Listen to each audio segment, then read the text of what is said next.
નમસ્કાર દર્શક મિત્રો, જનરપન ન્યૂઝમાં આપનું સ્વાગત છે।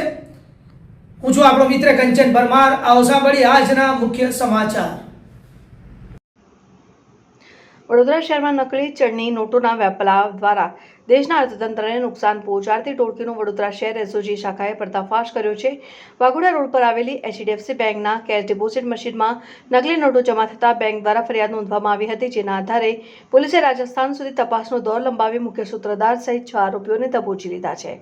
ગત તારીખ 29મી એપ્રિલના રોજ વાઘોડિયા રોડ ઉપર આવેલી એચડીએફસી બેંકના મશીનમાં સાગર રમેશભાઈ મારુ નામના શખ્સના ખાતામાં ₹500ના દરની 20 નકલી નોટો જમા થઈ હોવાનું ડિટેક્ટ થયું હતું અને આ અંગે બેંકના સુપરવાઇઝરે ડીસીબી પોલીસ સ્ટેશનમાં ફરિયાદ નોંધાવતા તપાસ એસઓજીને સોંપવામાં આવી હતી।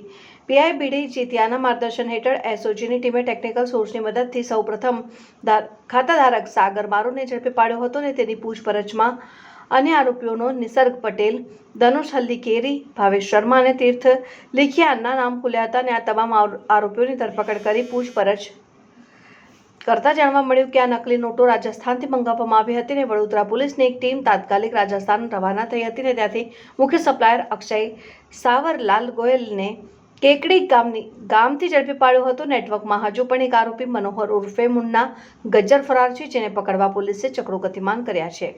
પોલીસે આરોપીઓ પાસેથી કુલ ₹11,89,500નો મુદ્દામાલ જપ્ત કર્યો છે, જેમાં ₹500ના દરની 85 ચલણી નોટો, નકલી નોટો, ₹2,27,500ની અસલી રોકડ રકમ, એક હુન્ડાઈ ક્રેટા, 5 મોબાઈલ ફોન ઝડપાયેલા આરોપીઓ પૈકી કેટલાક પારોલ યુનિવર્સિટી પાસેની હોસ્ટેલમાં રહીને અભ્યાસ કરતા હોવાનું પણ સામે આવ્યું છે। ટૂંકા સમયમાં વધુ પૈસા કમાવાની લાલચમાં યુવાનો નકલી નોટોના કાળા કારોબારમાં ફસાયા હતા।